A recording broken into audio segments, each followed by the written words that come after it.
All right, we are now recording. So all the brilliant, lucid, cogent, and edifying things that have been said at this point are totally lost. So we can start over. Michael, you're absolutely correct. Thank you. That sums it up. Okay. So anything profound from Arun on this Q11 or? No, I'm good. You're good? Jack, I know you're a big fan of this book and you're a big fan of Don and you've had conversations with him, but did you get an opportunity to crack your book open and revisit chapter 3 tonight, or is this kind of your first rodeo with us and you're going to catch up? I have not reviewed it, but I think I can keep up with you guys. Fake it till you make it? I know you can. I'll try not to fake it and try to make it. Awesome. You're a professional's professional, sir. Okay. And of course, so welcome. Let's see here. We've got other participants tonight. Abhi, hi, welcome. I think this is your first evening with us. And Roshan, I think you weren't here last week, so we're glad to have you. And forgive me if I've mispronounced your name, just smack me up and we'll get it right. Okay, so there's a couple of questions that were in the notes for tonight. A task is not absolutely off the critical path. Its cost of delay can be revised to be its cost of delay times the probability of it being going on the critical path. So how does one compute this probability that it's going to go onto the critical path? This is one where if Don were here tonight, I'm sure he would elaborate on that. We could probably send him an email of some of these questions if we end up having to parking lot them. And I bet you Dimes to Donuts would be happy to respond to these questions. Anybody else have a question about Q's being off the critical path, still being costly, or want to discuss that? What are your thoughts on that?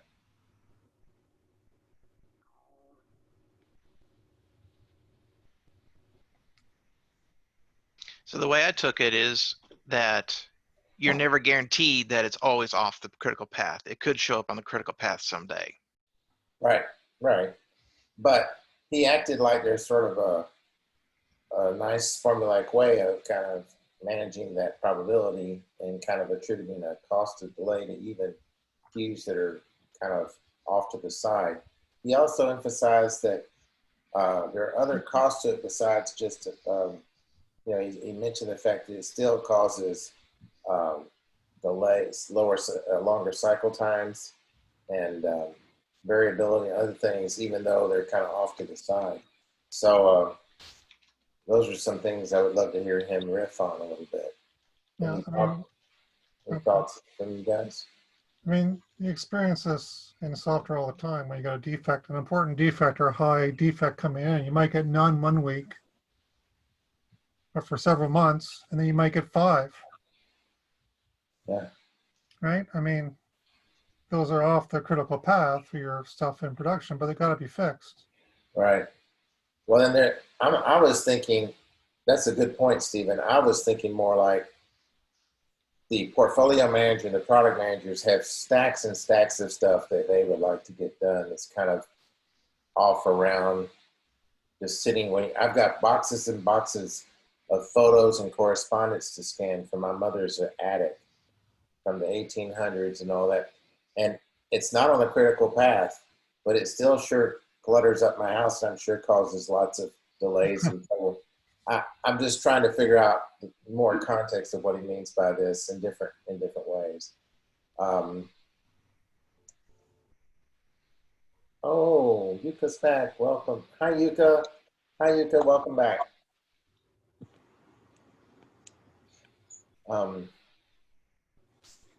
Okay, economic cost. Yes. So I actually was analyzing what I was doing while I was cooking yesterday. So I'll give you a cooking example. Awesome.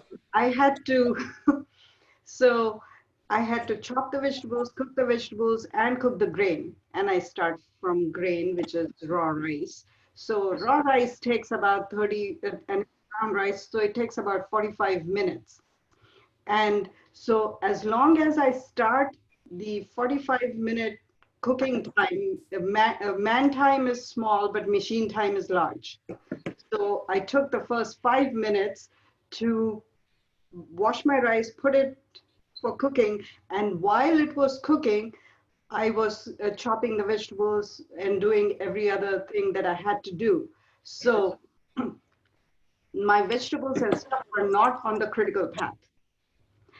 But if I had changed that order of things, everything would have been, could have been, and would have been on the critical path.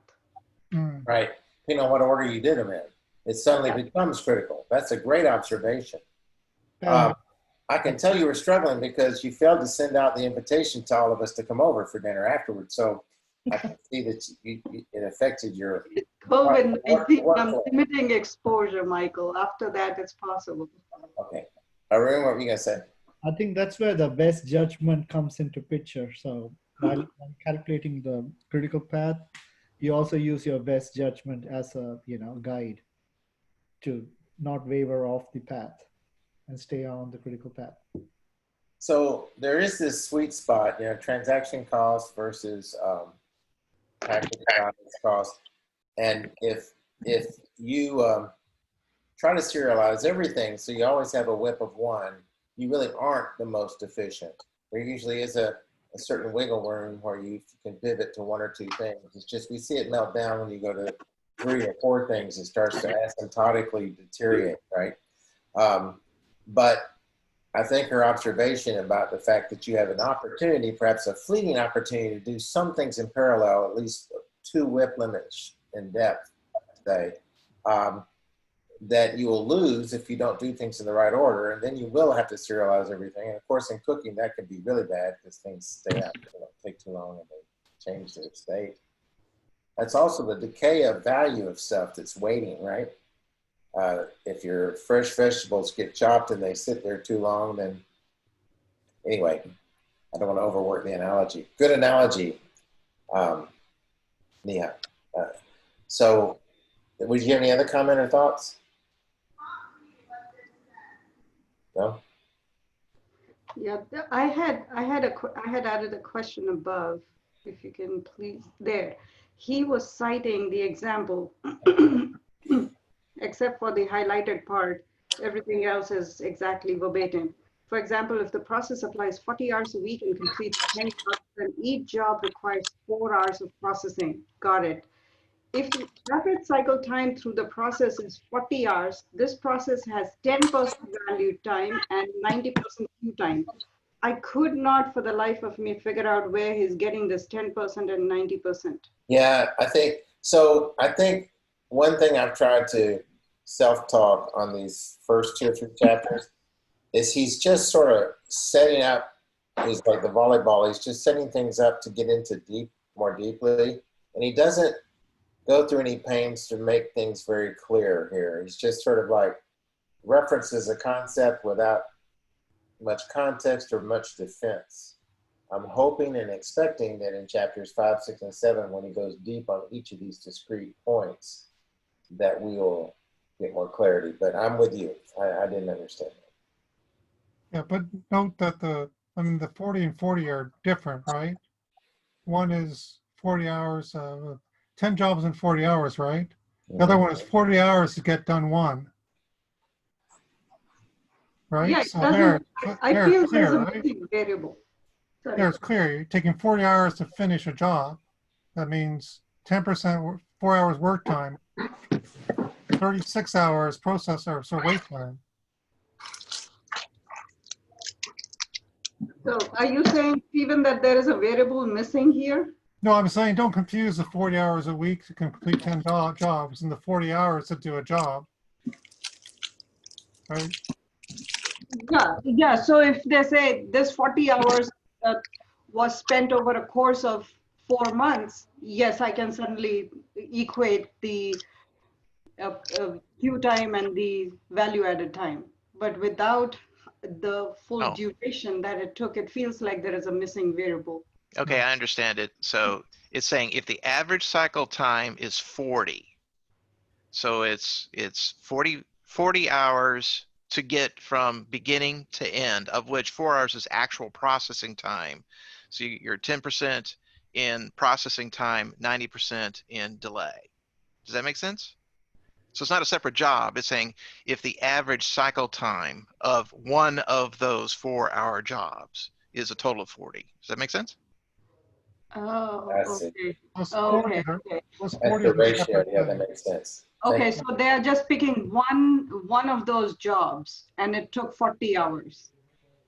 Okay, okay, I can see that. you. Thank Awesome. He should have picked like 80 hours for the time or something that he could play with. Yeah, then be Yes, 5 and Damn 95, smart. yes. or 20 Damn smart. hours. Yeah. Yeah. Then it would have been clear, right? So let's say that second 40 was 20, right? This makes more sense, right? If the pro supplied 40 hours a week, completes 10 jobs, right? Blah, blah, blah, blah. If the average cycle time is 20 hours, what is it then? I think what would have clarified for me is if the average cycle time through this process is adding the word job somewhere, Mm. 40 hours for one job. Yeah. Then that would have clarified it for me. Okay, thank you. Awesome. Thank you. Okay. Good. Thank Good you, Red. question. Good I would question. I would give you the little applaud thing, but I couldn't find the reaction stuff when I'm sharing my Don't worry screen. about it. So the first Q size control principle. Don't control capacity utilization, control Q size. And it's kind of like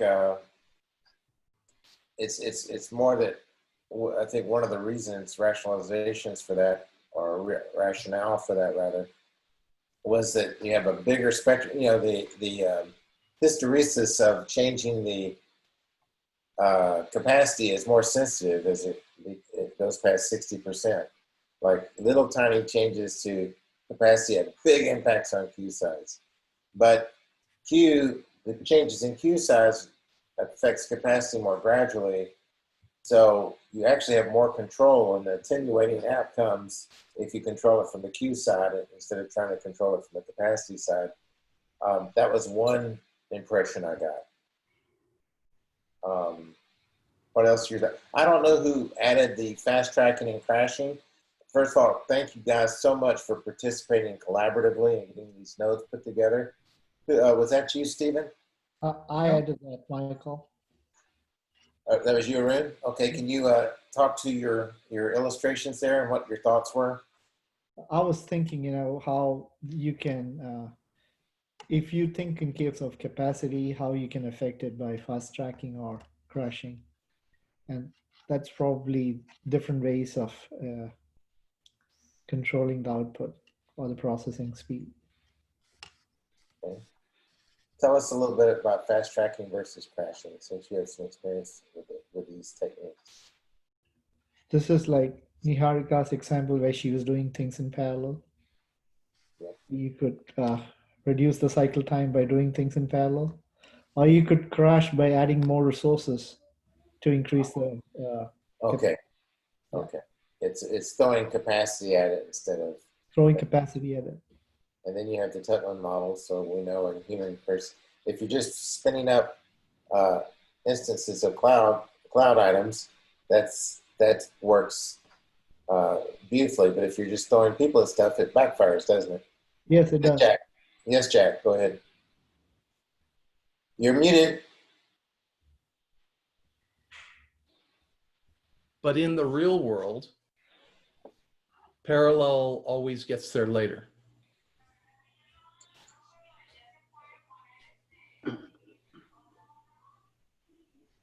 I think one thing that Don emphasizes that is a warning he kind of sounds out repeatedly. Y'all correct me if you disagree. He warns against taking truth into and then just think it's just unilaterally, universally, constantly, always that way. Like he gives an example, queues are bad. He says that's an oversimplification, and there's actually a U-curve of multivariance where there is a sweet spot. So the fact that it goes to the U on the left side and the larger section is over here means most of the time that is true. But there are some nuanced cases where a little parallel, like her cooking example. I think it's just you should be extremely careful.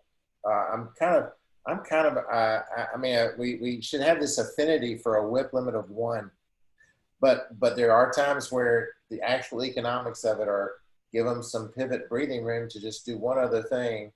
There's a little parallelism, and that's actually the sweet spot. I don't know. I'm not saying that as like I'm the one who knows more. This is a conversation, and I think that's a feeling I got from the book. And he takes Goldrat's theory of constraints and said some great stuff came out of that, really great stuff. But then people oversimplified and sloganized some of the concepts of critical chain and some of his stuff. He says Six Sigma had some good things, but then people sloganized and oversimplified some of the principles. And he's big on principles instead of rules, but he says make sure your principles are. I don't know. Those are some thoughts. What do you think, Jack? But a principle that is not justified with empirical data is invalid. Absolutely. No, this is so. So studies have shown that when you multitask. Yes. Oh, we're in violent agreement. I'm not saying, oh, well, there's a time when a WIP limit of 600 is okay. I'm never saying that. But it's like her cutting her variables, her vegetables while the rice is cooking is not wasted. In fact, serializing everything gratuitously can be less optimal. One of the things that strikes me is that later on we're going to talk about how telephone networks do X, and we expect human systems to act exactly the same way. Yes. I don't think that's going to be valid, because one of the things you said, I believe, was, let's say you've got this incredible crush of demand. Well, you just spin up a whole bunch of extra virtual servers. Yeah. That doesn't work in knowledge work, which is typically where we live. Yeah. So some things can translate from the mechanical world to the human world, but I think most things don't. Yes. I mean, look at this. All he's saying in this one is when we get this rush of demand or rush of things, stuff coming in the queue, right? Your cycle time is going to go up, right? Mm-hmm. So, Little's law in action. Pardon me? Little's law in action. Yes. Yeah.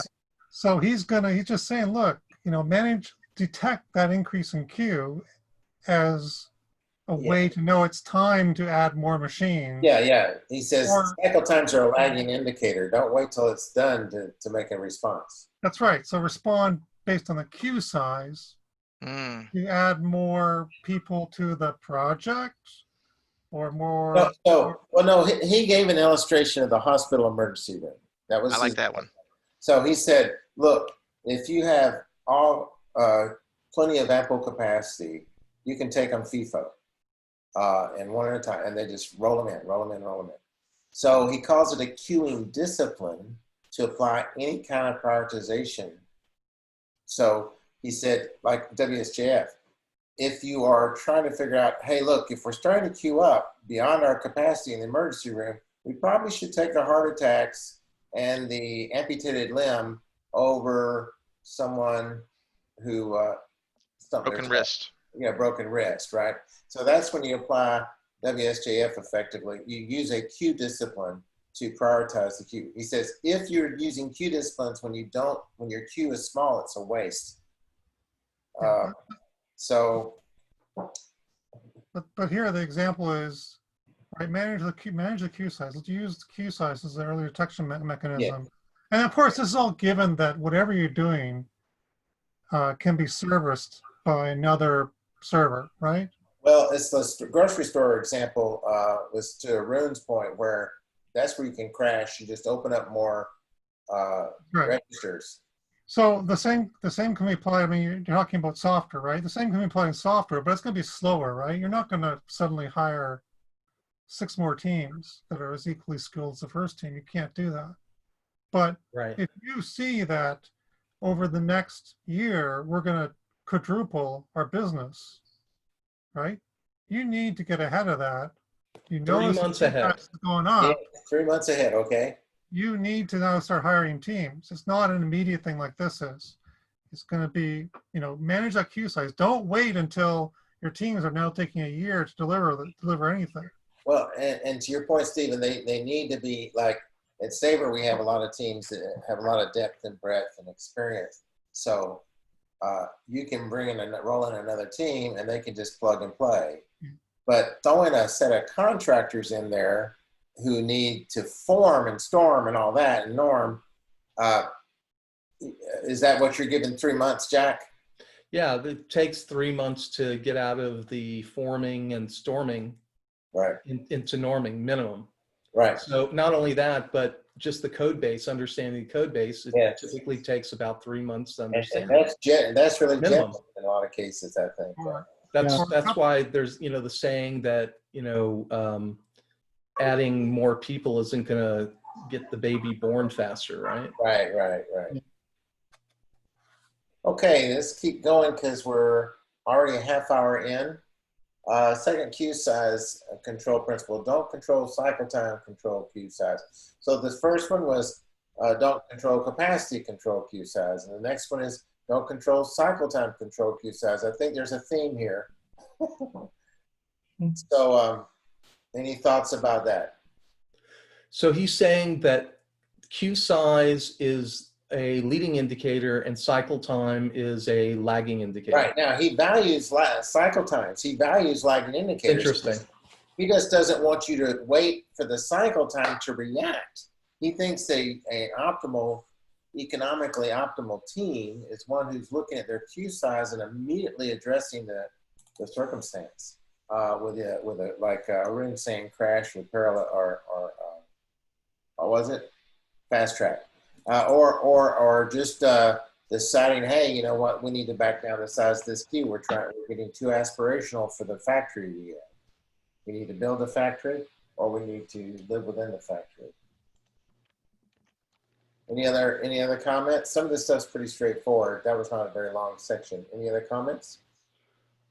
I wanted to check some notes that I have on something. Mm-hmm. A reference.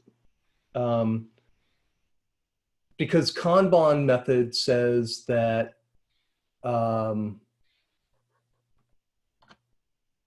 WIP controls lead and cycle time. So WIP is the best leading indicator. Yeah. I think once work is in the hopper and being worked, WIP is the most important thing. But the queue is by definition pre-implementation, right? I mean, it's queued up. It's in queue to get work, to get serviced. It's just interesting because we look at lead time and cycle time as part of the Kanban method. We look at those every single day. Yes. If you're doing Kanban. Yes. The amount of WIP based on the aging report, right? Right. How long things have been in the queue, which is associated with the cost of delay. So it's kind of interesting. So I think I hear you using the word queue in an overloaded context, which is not wrong. It's actually, it's like WIP is per state, right? And so one guy's state is the queue for the next state, right? So in a sense, so queues can be used sort of in different ways. But we're talking about, let's say that you have a Kanban and you have a backlog. That's your real queue, okay? And this stuff hasn't even begun working yet. So you haven't brought it in. You haven't pulled it into work. So I think that's the queue. Now, he mentions that for people who try to solve that problem by saying we're just working on everything. He says that's not really true. He said, and he gives you a formula how you can compute through inspection what the queue size actually is based on what their flow is. But there's always a queue, right? I mean, but WIP is kind of for when you actually get stuff into action, you actually execute it, implement it. Do you disagree? I'm just thinking. Well, the DevOps, I was looking at my other notes. The DevOps handbook says that the best predictors are lead time and small batch size. So yes, small batch size being associated with a form of WIP, right? Well, the size of the size. Yeah, it says, but this is, you know, comes from manufacturing more than from software engineering. Well, an interesting thing about there's a great game that shows there are two really great games that powerfully illustrate the potency of WIP and the disaster of multitasking. One is the Name Game by Henrik Nieberg. It is amazing and it's so relatable. Everybody gets it and understands, relates to it right away. I have a PowerPoint I can share with y'all later for that game. Another one is an actual game where I saw Abigail Wall, who's here in Dallas, did where she had all the different tables have a Kanban board. And they flip coins and have to, if it's tails, it's blocked. If it's heads, it can move forward and so on. And they actually don't have to put anything on the stickies because what she shows is the mechanics of it are predictable with Little's Law, regardless of the size of the job. And regardless, so there's some interesting statistics about throughput that things average out based on sizes normally. It's not as counterintuitive, but we can look at that game too. It's really interesting. I don't want to get us derailed by getting too deeply into that, but I would, if y'all are interested, would y'all like to look at those later? Okay. All right. So, I thought, I personally, when I read it, my mind was managing customer expectation. So by controlling queue size, when the customer knows that I'm not even in the queue, they do not start thinking I'm going to start getting it, somebody is going to work that. And that's where my brain went. You upfront manage the expectation of the customer rather than once you ingest the work. so what's interesting, Neha, the Name Game shows just a shocking revelation to everybody involved. The people who are waiting to be serviced are much happier with not having their stuff taken right away. And the predictability when they have to just wait their turn, like at Starbucks. Like if you're waiting at Starbucks and you see things are kind of just clicking off, you have a good sense about you're going to get your coffee at a certain time. You're not that worried about it. In fact, you have a certain confidence and assurance and security that you see how the system is working and flowing, and you feel this comfort that you're going to get your coffee in plenty of time. But if everybody does their work at once, there is absolutely no tractable way of knowing when anybody's going to get their result. And it just has this toxic feeling for the service providers and the customers. Go ahead. I guess that's where the queuing discipline comes in, where, you know, if you have a queuing discipline, then you get your most valued customers served first based on whichever way you decide. Yeah, the queuing discipline provides that. But even if you take them FIFO, if you're taking them with a low WIP limit and they're having to go one at a time, people actually have better customer satisfaction. And they actually get everybody done like dramatically, like in half the time. We have to play that game. It's kind of like if you go to McDonald's, which I don't do very often anymore, but some McDonald's have an electronic board that shows whether or not your order is being worked on and whether or not your order is up for delivery. They have it primarily at airports and bus stations and train stations, because there's such an influx of people, and people, people want to know where they are in the queue. So you're absolutely right. I think I feel better when I can see where I'm at, right? Yeah, yeah. Than you do where if you insist that something gets started on your stuff, yeah, you're killing yourself. You're sabotaging everything. Yes. That's an interesting observation that it happens at places where the inflow is so variable, right? They only get this influx when people get off a plane or get off a bus, and then they'll have hours of nothing or, low flow. So that's interesting observation. Yep. And he commended the grocery store model that dynamically adds capacity and then retracts based on if there's 3 people waiting in line, then they open up another register. So that's the parallel thing that he illustrated in the last chapter. Okay, let's keep moving. The diffusion principle over time. I don't want to cut anybody off, but I just want to make sure we stay there and get done here. Diffusion principle over time, queues will randomly spin seriously out of control and will remain in this state for long periods. Isn't it? I don't know if it seems true to me that once a backlog gets enormous, it takes a real active collective will to do a white elephant backlog grooming and burn through 100 items in an hour and just clean and really do some spring cleaning. It's better just to throw away the queue and start over. Sometimes that is one type of spring cleaning. Oh, what a blessing. I find it. Hey. Stuff's been sitting there for 5 years. It's probably not going to get done, right? Yeah, yeah. Might as well just delete. Yeah. Hey, Don, thank you for joining us. Oh, Don, Yeah, sorry I'm a little late. I had to take care of some family errands. Hey, as much as we're paying you for this workshop, there's no excuse for that behavior. No, we really do appreciate it so much. Oh my gosh, we appreciate it. And we totally relate to the family errands part. Real quick, while we've got you, we were talking about different ways of handling queue size, kind of like the grocery store example you made, and then the wrong way to add capacity and the right way capacity. If you spin up containers in a cloud thing, then that's one thing. But if you throw new contractors at something, then it's the mythical man month, and Tutman's model, and has reverse. So we were talking about different ways of queue size management.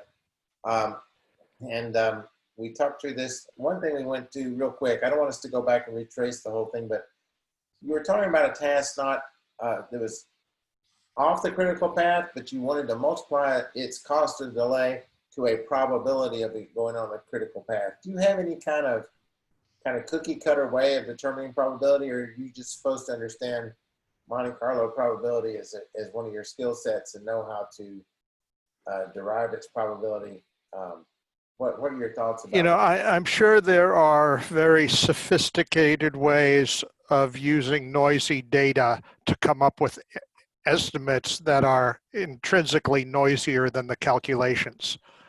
But I tend to lean towards, I sort of like the way the software industry shirt sizes stuff and says, okay, we got, let's call it a high risk, a medium risk, and a low risk. Okay. And assign sort of a band of that, let's say low risk of being on the critical path is somewhere from 10 to 20%, and medium risk is somewhere from 20 to 60%, and high risk is 60% and as above.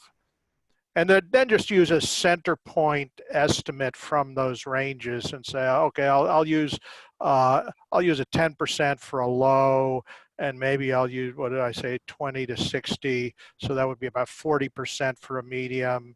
And then if it's 60 to 100, it's 80% chance for a high. I think and I as an engineer, close enough for all practical purposes, I think that will save an enormous amount of time and it still will allow you to distinguish the things that have a high chance of being on the critical path from the stuff that has a low chance. And you demonstrated that very thing in that video link you sent us about your talk at the SAFE conference. You actually showed that actual practice. Yeah, I mean, there's a concept in accounting, which is not all concepts in accounting are good, but this one is the notion of materiality. What is material? And it has to change the number by 10% to be material in accounting.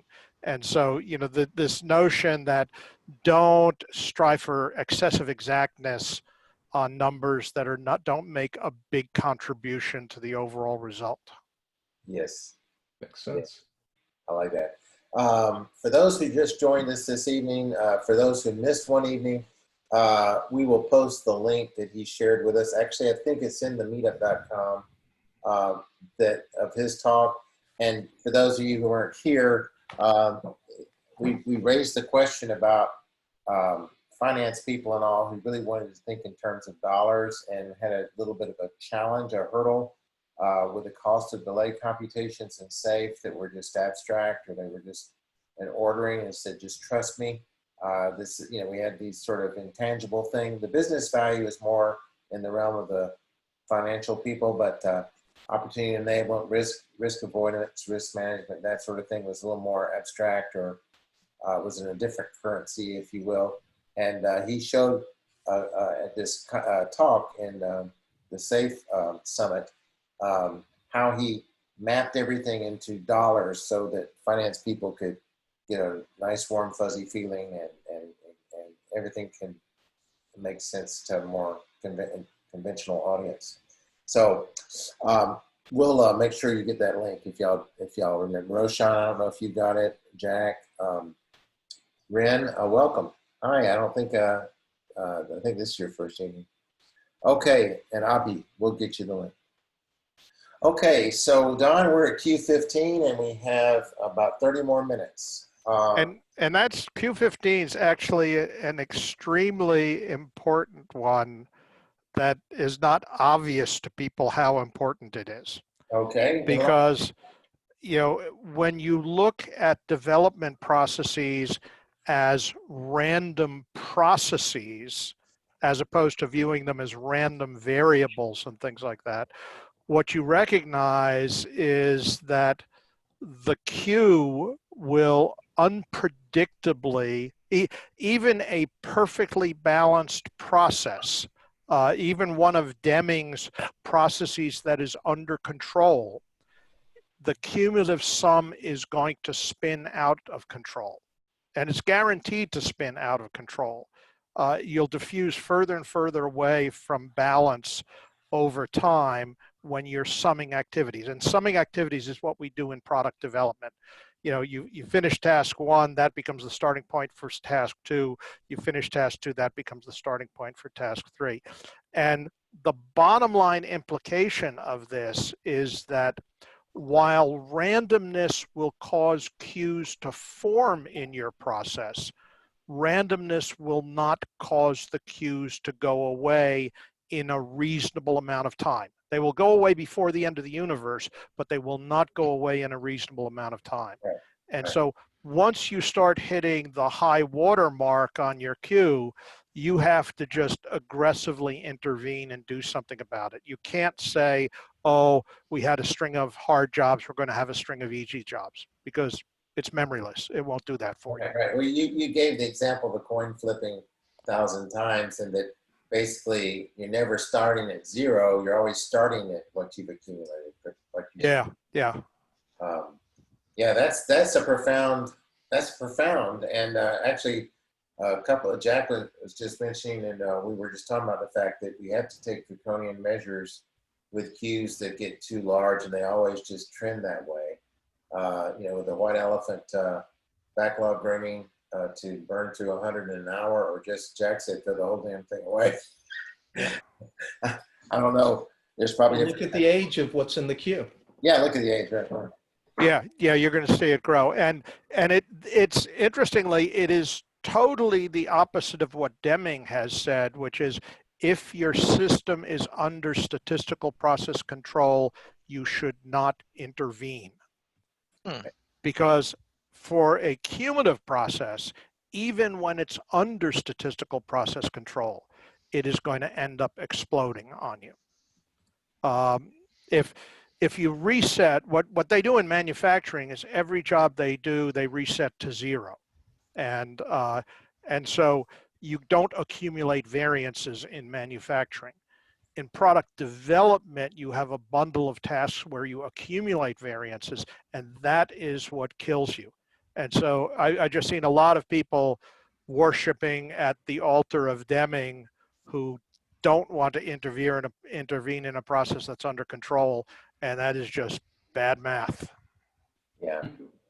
Well, we were talking about earlier how you comment frequently that there are a lot of truths that come out of Gold Rat, Six Sigma, and different things, but then we tend to we sloganize them and think they're just magic and oversimplifications like Qs are always bad, or that there's actually an economic reality that requires more thought and more application of more principles and thinking.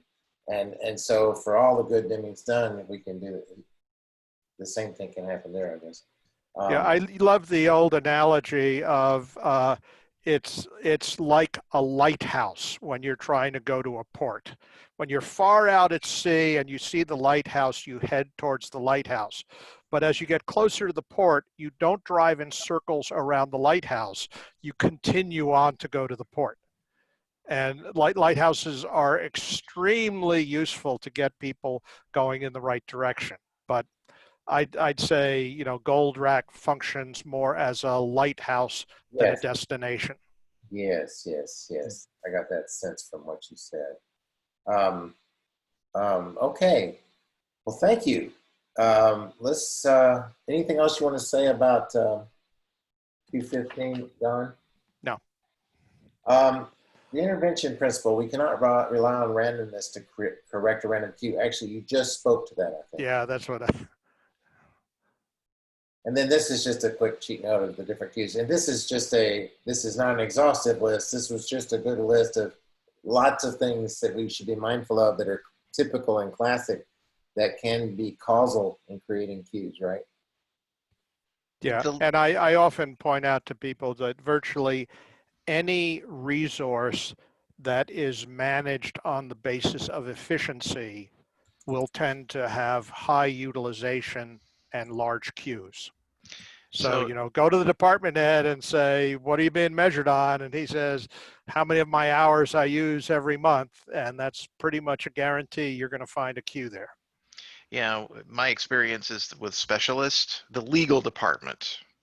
There's always a huge queue of information flowing into the legal department. Their wait time, their lead time is weeks. Yeah, extraordinary. And again, as I was saying last week, if you look at the economics of the legal department, the cost that they add to a project is not their billing rate times the number of hours they work on it. The cost they add to the project is how long they're on the critical path. The cost on the time on the critical path that they add is usually 1,000 times greater than the expense dollars. And they're expensive. They certainly are expensive, but boy, they can chew up a lot of time because classic expensive resource loaded to high levels of utilization. Nobody wants to have a lot of extra lawyers around, and guarantees it. And marketing teams are affected by that. Amen. Amen. Yeah, but marketing teams can also hold you hostage trying to get the right wording or the right color or the right this and that. Which then has to be approved by legal. Exactly. Yeah. And engineers, I've seen engineers respond that when there's a big backlog in legal and you can't get a quick determination whether it's a strong patent or a weak patent, often the engineers try to do a brute force approach around the patent by assuming that it is strong. Whereas a quick response from legal saying, oh, that patent isn't very strong at all, can save a lot of engineering work.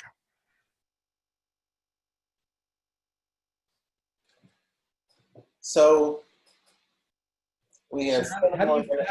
how do you fix this in a general way?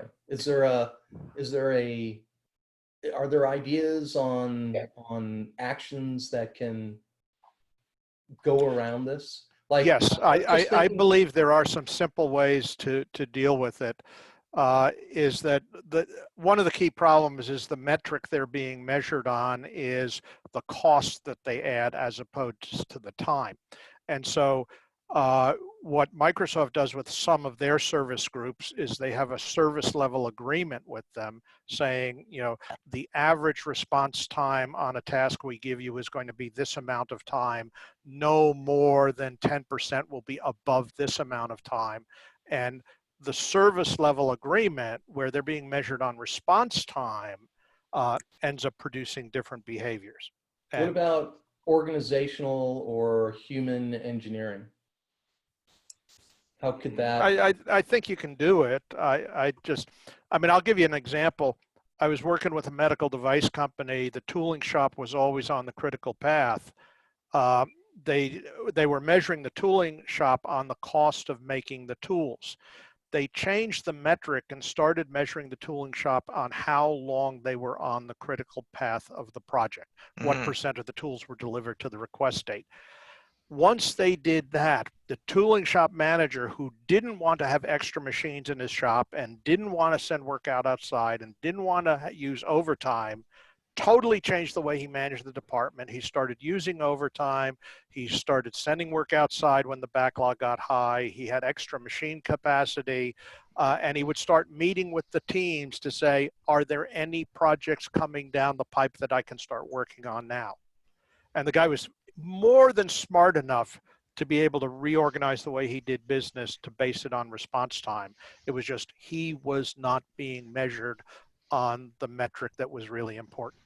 So I was thinking of 5 years ago where it was prevalent that we would do dual track Scrum or dual track Agile, where UX would be in a, two or three sprints ahead, and their output from their sprint would be an input to the development teams.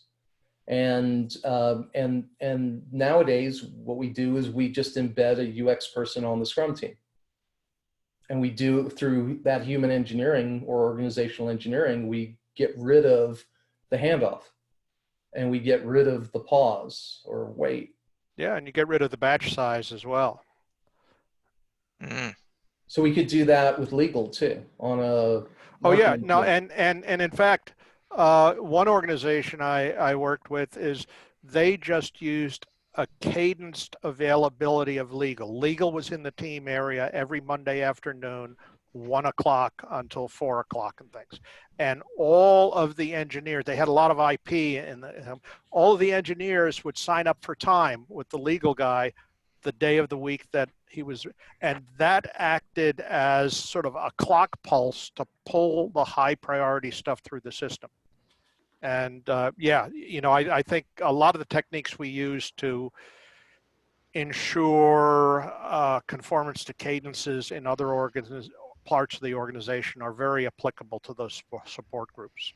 So I just typed, they must have had to, or may have aspired to break their transactions with in the batch sizes that could fit within those encounters. Would they see the batch size of the demand and then send more layers if they needed more layers, or extend the time they were there? Like, let's say 1 week well, you got 10. People do it different ways. Some people have a hard limit and things like that, and other people just say, okay, we're not going to be able to finish this on Monday. Let's schedule a couple hours later this week.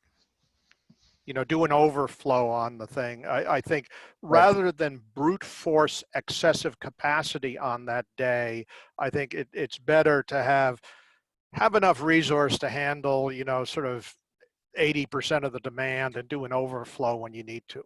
But they could at least assess what the demand was and then organize that through maybe conversations and say, well, these are the top. They got 20 in. These are the top 10. We'll do those, and these other ones we'll put off a couple of days. Yeah, I would guess, I don't work inside Scrum teams that much, but I would guess if a Scrum team overflows their daily stand-up and still want to stick to the time cadence, they create another meeting for a subset of people a little later in the day. Yeah, that's correct. I mean, they don't say, oh, we got to wait until tomorrow. No, that's correct. That's what a good team does. Okay. Great. This is great. Thank you. So I thought this summary was very good, and I have the citation that this is a direct quote from the Kindle edition here. But we could just read over this and see if there's any last thoughts before we do our retro tonight. Is that okay? Does somebody want to read this? Do you feel like we're in Sunday school or something? I don't want to put you off. Y'all think there would be any value in just looking at the summary and just getting thoughts, parting thoughts before we lose time?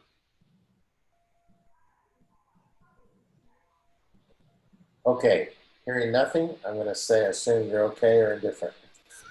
We're good. So these are the hidden source of most development waste. They are concealed from view in our financial systems because they are composed of information, not physical objects. They are hard to spot in the workplace. Queues increase cycle times, expenses, variability, and risk. They slow feedback, reduce quality, and decrease motivation. This is something we haven't talked about a lot, but that is still true. Reducing queues is the key to improving product development performance. Queues are caused by variability and high capacity utilization. Increasing capacity utilization increases queue exponentially. Increasing variability increases queues linearly. This is a really good distinction, I thought. Most of the damage done by queues occurs when they are in high queue states.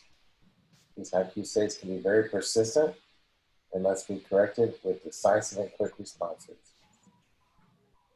We can affect these by the structure of our queuing systems. That is the parallel versus the linear with higher capacity versus, in particular, when we share a common queue for multiple servers, we can take advantage of variability pooling, a topic we cover more detail in the next chapter. The optimum queue size occurs when we balance the cost of capacity against delayed cost. Since it's a U-curve, we can capture most of the benefit without being perfect. However, we must avoid high cost points on this U-curve, such as operating near 100%. Queuing discipline provides a way to reduce cost of a queue without reducing the size of the queue. Now that's what we were talking about earlier with Arun, about queuing discipline. It does this by servicing jobs with high cost of delay before we service jobs with a cost of delay. And we talked about how if the queue is small, then you don't need the queue discipline as much. And that's sort of foreshadowing weighted shortest job first there. Right, right. And we remembered your emergency room analogy. Yeah. We discussed two extremely useful tools in this CFDs and Little's Law. We kind of talked a little bit about what we got from it that we might not have had in the past. We discussed Little's formula provides us with a powerful way to relate queue sizes and cycle time. We will use it again in chapter 8. In this chapter, I suggest that we cannot solve the problem of queuing by eliminating variability. In the next chapter, we will take a deeper look at variability and examine its role. Donald G. Reinerston, the man, the mystery. Awesome. So, Don, you refer to it as Little's formula, not Little's law. Most of us would call it Little's law because that's the way we learned it. Yes, is that just a progression of where the industry's gone, or? No, I mean, it depends which queuing book you read. It'll be either Little's law, Little's formula, or Little's theorem, and things. And I see them used at different points by different people. Okay. Usually what I do is I try to look up one of Kleinrock's books and see what he says. That's, for example, the reason I spell queuing differently than Microsoft Word does is Leonard Kleinrock spells it with UE, and so I'm going to spell it the same way. How do I spell Kleinrock? Kleinrock. I was close. You're very close. And you may recognize the name from, he was the guy that first made packet switching work on the internet with some other people, but he was very fundamental in practical applications of queuing. Okay. His books are A little almost impossible to read, though. Yes. This is not for the faint-hearted. It's for the mathematically advanced. Okay. Well, great. Don, I think all of us can, I think I can speak for all of us how grateful we are that you, our little humble ragtag group here, that you were gracious to give us. I hope that one reason we're winning your favor and your interest is that you see how sincere and deeply interested we are in really getting deep understanding as much as we can. Really Yeah, no, I want people to get good results with the stuff. Yeah. And yeah. if I can help that, we don't want to just strafe over it because other people cite it. You know, kind of stuff. Okay, I'm going to have to excuse myself to start preparing dinner. Okay. We'll be over in half an hour. Okay, so I hope to see you at some later event. Thank you, sir. Okay, bye-bye. Good night. Thanks, Don. All right, guys. Welcome. I'm out of here too. Have a good one. Okay. Thank you for joining us, Jack. All right. Bye-bye. Bye-bye. Thanks, I Jack. forgot to tell Don that we're all eating at Neha's house next time. Yeah. Because she's going to be making whatever it was she was making before. Okay, so let's see if I can get my max status bar to go down. And why is this doing this? Okay. So Variability. Pardon? Chapter 4, Exploring Variability. That's the next one. It's chapter 4. We'll put out the meeting. I might make a repeating meeting now instead of just a constantly doing it one.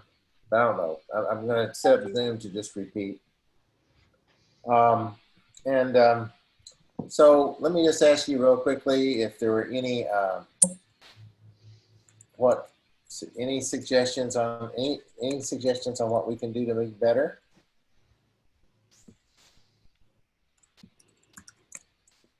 And this is our thing, it's not my thing, so you won't hurt my feelings if you say, talk less, Michael. whatever you think we can do. What can we do to be better? So if you, half a dozen of you are already in this document, so Neha usually jumps in and takes over for this and helps me get this in here. But that was not a hint, that was just what can we do to be better?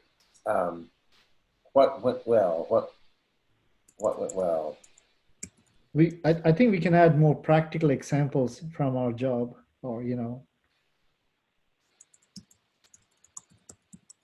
emphasize any of those points. Let me go up here and do that and this. All right, thank you. That's one. What else? I like the half chapter every week. Okay. So just feedback. We have done that twice, and I found that much more manageable than the whole chapter or the idea of every 2 weeks. I will never get around to reading. So I checked out the chapters. They're almost always about 30 pages. So they'll be consistent throughout, which brings me to my question. Are we going to next week? What's the half we're going to do next week? Are we The first half of chapter 4? Yeah, there's 26 pages. Are we doing by page or by topic? Y'all decide. Let me bring up, can y'all see my, go ahead. Sorry, by page we get to number 6. By topic we get to number 8 because there's 16 topics. Okay, so why don't we get to topic 8 so we kind of have a topical, let's don't do it by arbitrary page, but so this is V8 you're talking about? It's like a V8 vegetable drink. Yeah, V8, and that's going to be page 1 or 2? 15 of the 25 pages. Okay. Oh, wow. I could have had a V8. Yeah, so the repetition principle, we'll read up to this point, and so this will be the stopping point for next week. Like that. Exactly. Okie dokie, y'all. All right. Be well, be safe, and have a wonderful 4th. Yes, sir. Yeah, happy 4th of July, everybody. And don't blow your fingers off. And we'll see you next week. Bye. Bye. Ciao. Well, Awesome. See you guys. Feel free to Bye. add stuff. Y'all have the link. If y'all want to add more things to this, please just put your thoughts there, okay? Okay. Bye-bye.